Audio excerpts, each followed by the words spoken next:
Magandang araw po sa inyong lahat mga kababayan, lalong-lalo na po sa ating mga OFWs across the world. Magandang araw po sa inyong lahat and I hope you are all safe dito sa pandemic. Nag-live po tayo ngayon because I would like to explain yung tungkol sa PhilHealth issue sa insurance as best as I can. I-explain ko po sa inyo so that you will know kung gaano po kalawak yung coverage at gaano kalaki yung pera na kukuliktahin ng PhilHealth. Na unang-una, ang Philippine Health Insurance Corporation ay wala pong pinagkaiba yan sa mga insurance companies na privado. Ang diferensya lang po is that this is government-owned.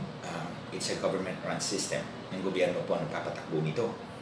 At may batas po tayo na bago na kailangan ay universal coverage ditong health insurance and naging mandatory po para sa inyo, mga OFWs, ang pagbabayad po ng premium. Kasi po, dapat naman po talaga magbayad ng premium for insurance.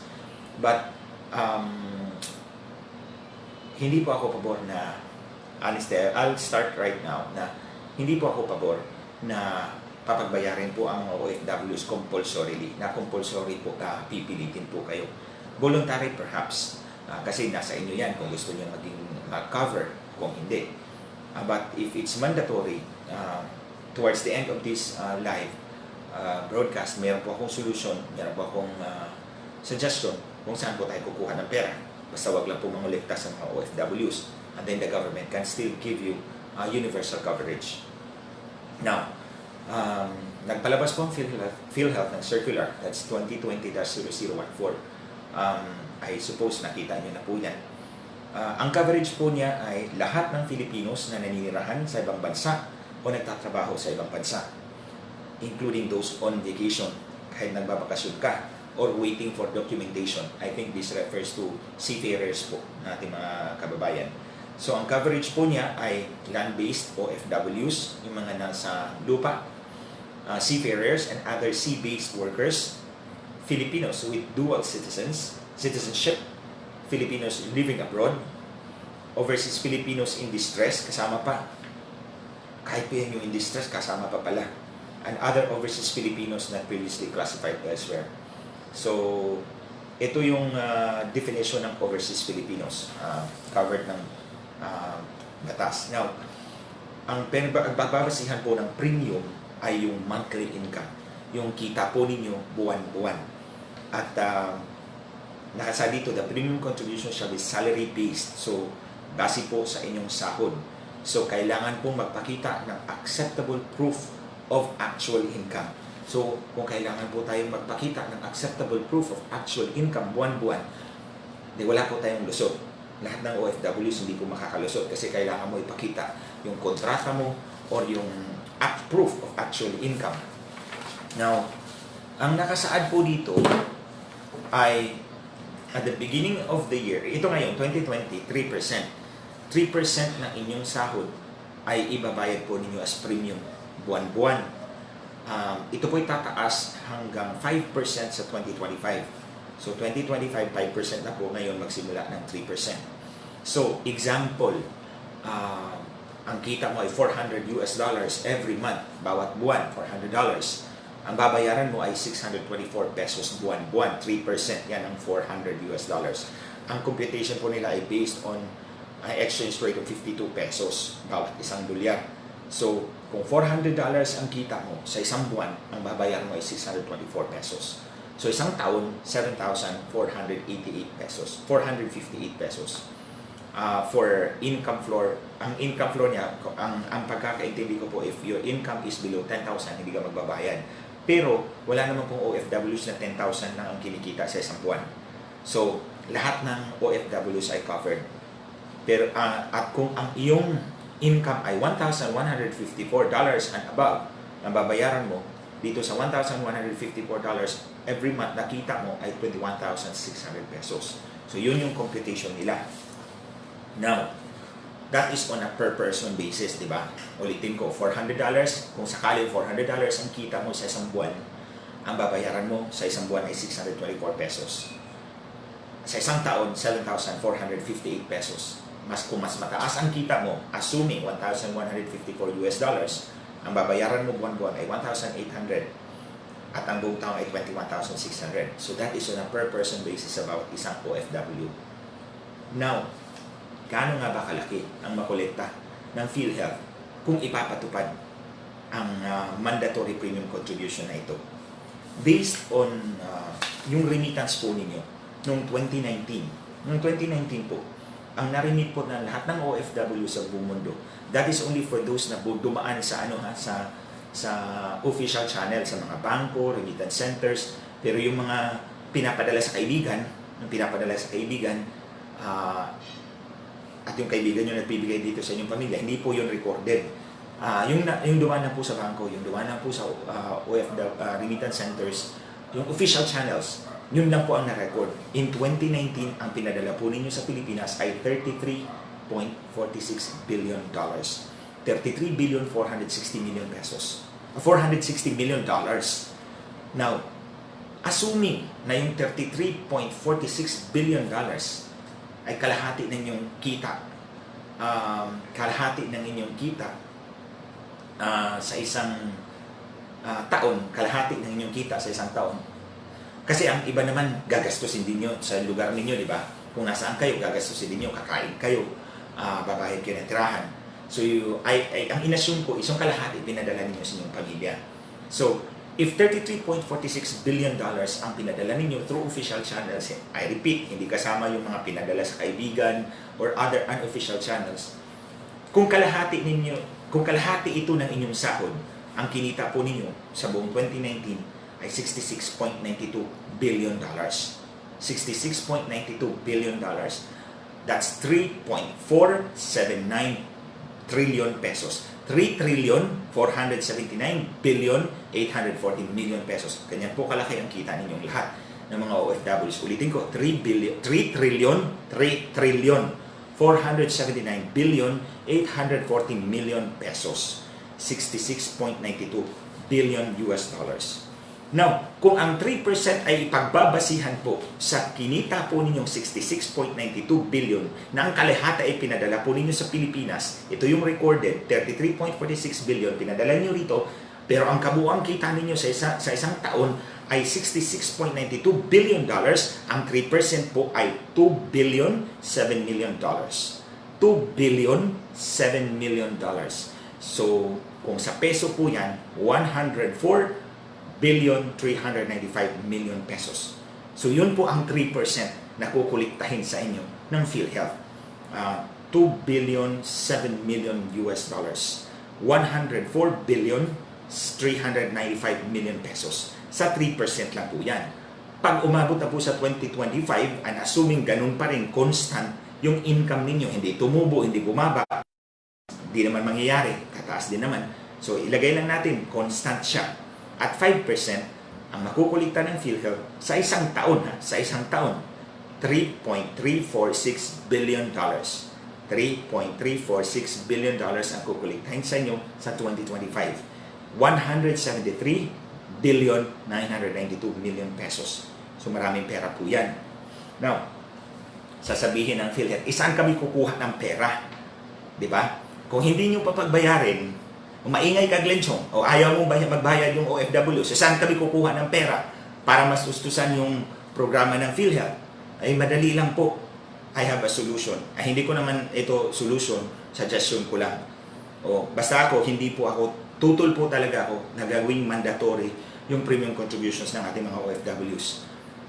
Voluntary, okay, walang problema yun kasi pag voluntary, kusang loob mo yun eh. Pag ginawa mong mandatory, ayun, pinipilit mo na ang OFWs. Okay, balik tayo sa 3%.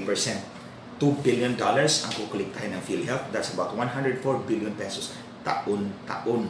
Pagdating ng 2025, $3.346 billion na, 174 billion pesos na, ni-round off ko na lang. Kasi 8 million na lang ang diferensya. 174 billion pesos. Isa niya tayo kukuha ng pera. Okay. Saan nga ba ako naghanap ng pera? Sadali lang. Saan ba yung perang hinanap ko? Ito. Unang-una. Ito, sabi ito ng Deputy Ombudsman, ha? Ombudsman to, ha? Deputy Ombudsman, sinabi niya, Nung 2019, we lost 700 billion pesos. 700 billion pesos ang nawala sa korupsyon. You see, hindi po galing sa akin to ha. Galing po to sa Deputy Ombudsman ng ating bansa. 700 billion pesos ang nawawala ng pera ng pera o sa kaban ng bayan dahil sa korupsyon. So, kahit sabihin na lang natin 25% lang ang ma-save natin mula sa korupsyon. Sabihin natin hindi natin papaigtingin yung kampanya, basta mag-save tayo mula sa mga corrupted money. Or i-plug natin yung corruption. Kahit 25% lang ang ma-plug natin. At 700 billion, 350 billion ang kalahati, 175 billion ang 25%. Sobra-sobra na yan sa 104 billion. Di ba? 104 billion ang kukolektahin sa inyo ngayon. But if we plug corruption now, kahit 25% lang ang efficiency natin. 25% lang ha, efficiency natin sa corruption. Pag-plug natin sa corruption. At 700 billion, kalahati to 350, kalahati 175. 175 billion pesos ang masave ng gobyerno. 104 lang ang kukolektahin ng PhilHealth. May sobra pang 71 billion. O may barya pa si PhilHealth. Pang pinaigting natin ang kampanya ng korupsyon, laban sa korupsyon. And 25% lang ang efficiency natin. These are the assumptions. 700 billion ang nawawala. 25% lang ang efficiency natin paghabol sa mga corrupt activities. Masave natin 175 billion. 104 billion lang ang kukolektahin mo sa OFWs. Balato mo na yun sa kanila lahat. Habulin mo yung mga kurakot. Makakuha ka ng 175 billion at 25% efficiency rate. So, meron pang barya. 71 billion. Barya pa yun. So, hindi mo kailangan na gawing mandatory. Hindi kailangan gawing mandatory ang pangungulekta ng premium contribution ng mga OFWs because you can always get it from itong leakage ng korupsyon. Ito example ha. Ito example based on my own experience nung congressman pa po ako. Marami dyan sa mga local governments natin. Bahala magalit yung mga mayor dyan. Mga cities, mga municipalities, marami dyan. Kanya-kanya yan silang nangungutang. Nangungutang yan. Number 1, Municipal Development Fund Office ng Department of Finance. Diyan, nangungutang yan sila sa MDFO, sa Department of Finance. Or di kaya sa mga private commercial banks, nangungutang yan sila. So in my case, sa Biliran dati, yung provincial government namin nangutang yun. Baon na kami sa utang. Baon na kami sa utang. Mangungutang na naman. So nung nalaman kong mangutang, blinak ko yun. Sa MDFO kami yun, sa Department of Finance. Doon na ako. Nagpipresent ako. Kinukontra ko yung presentation ng provincial government kasi gusto nga mangutang eh. Sabi ko, hindi nga kailangan. Kasi yung inuutang, mawawaldas lang. For example, nag-computerization kami in 2004. Magko-computerization ka na naman in 2010. At 15 million na naman ang gagastusin mo doon. So yun, blinak ko ng blinak. At the end, 100 million yata yun, if I remember right. 100 million ang uutangin ng provincial government namin. Ang in-approve, 50 million na lang. So at least, na-save yung 50 million dahil maingay si Glenn Chong. So, these are example. Pag tiningnan po ninyo, lahat ng mga munisipyo, lahat ng mga syudad, may mga utang, karamihan dyan. And they run to billions, hundreds of billions of pesos ang utang po nila. At wala pong nagbabantay dyan. So, ito, typical example lang to. How much money is lost to corruption? 700 billion, sabi ng Deputy Ombudsman. At 25% efficiency lang ng ating papaigtinging kampanya laban sa korupsyon. 175 billion ang masave sa gobyerno. Hindi mo kailangan mangolekta ng 104 billion sa mga OFWs. Pangalawa, tax leakage. Itong leakage natin sa buwis. Binulgar na to dati ni Senator Lacson. 161.5 billion pesos ang nawawala dahil sa tax leakage sa ating importation ng sa ibang bansa. Meron siyang example dati sa Singapore. South Korea. Ang South Korea, diniklara nila na $10.5 billion ang in-export sa Pilipinas. Pero sa Pilipinas, ang diniklara ay 8.8 billion lang ang in-import sa South Korea. You get it? Sabi ng South Korean government, 10.5 billion ang pinadala namin sa Pilipinas, exports.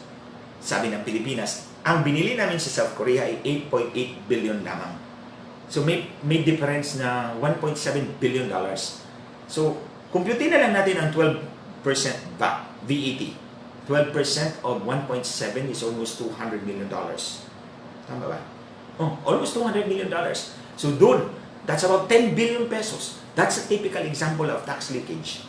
So, kung tama yung computation ni Senator Lacson, ang tax leakage is 161.5 billion pesos noong taong 2019. No, 2018 yata yun eh. Okay. So, again, hindi mo na naman kailangan mangulikta sa mga OFWs.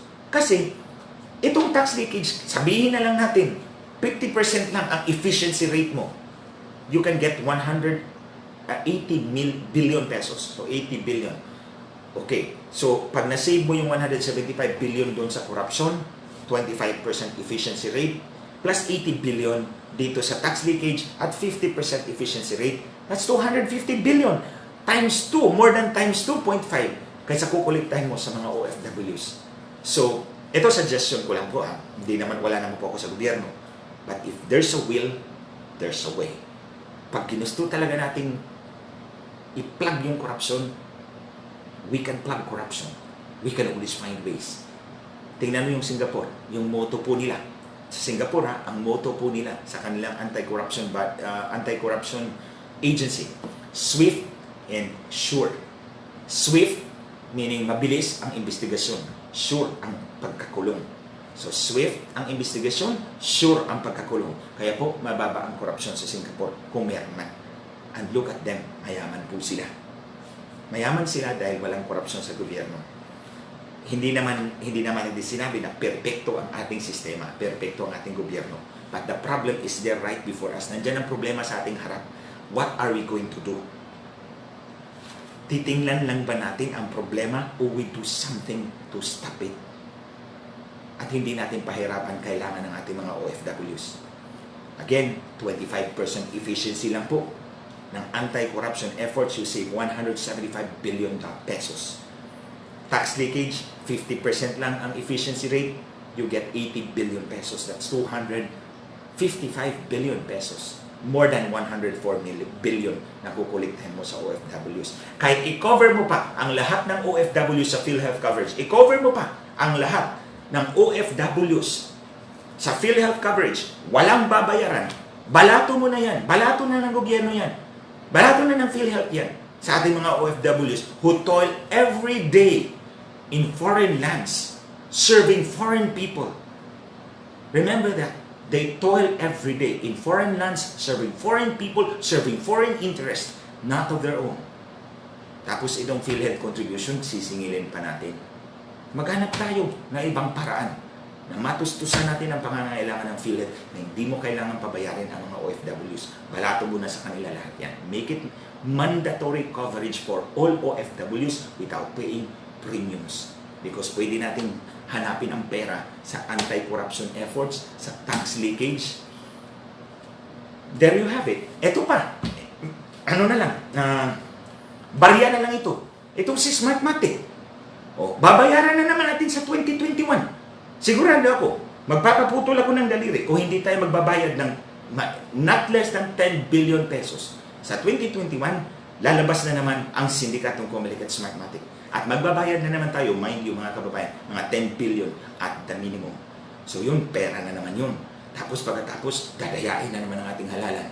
So I tell you, pag natapos na yung lockdown, sisibol na naman ang sindikatong Comelec at Smartmatic. Pagka 2021, magpapabayad na naman yan ng mahigit 10 billion pesos. So yan, barya na po yan. So, that's all. Yun lang ang gusto kong iparating po sa inyo. Binasa ko po ito lahat. Ang suggestion ko po, anyway, nandyan yung batas. Congress and the Senate of the Philippines, they can pass a joint resolution to suspend the effectivity of the law. Pwede naman ang Kongreso. In the meantime, magpasa kayo ng joint resolution, pirmahan ng Pangulo, isuspend yung implementation ng batas na ito. And then pagkatapos, amyendahin nyo yung batas, tanggalin nyo yung mandatory coverage, mandatory premium contribution. So, there you have it. Hindi kailangan magbabayad ang ating mga OFWs para sa coverage ng PhilHealth. Balato nyo na po sa kanila yan. Napakalaki na po ng sakripisyo nila. Hindi lamang po sa kanilang pamilya, kundi sa ating bansa. And when we say that they are our heroes, panindigan po natin yun. Pag sinabi natin ang ating mga OFWs, ang ating mga bagong bayani, panindigan po natin yun. and we make them feel like they are truly our heroes. We make them feel that they are truly our heroes. Hindi lang po lip service. Sa itong bagay na to, malaking bagay po ito na hindi sila papagbayarin pero covered po sila ng PhilHealth. Maghanap po tayo ng paraan kung paano po natin magawa ito.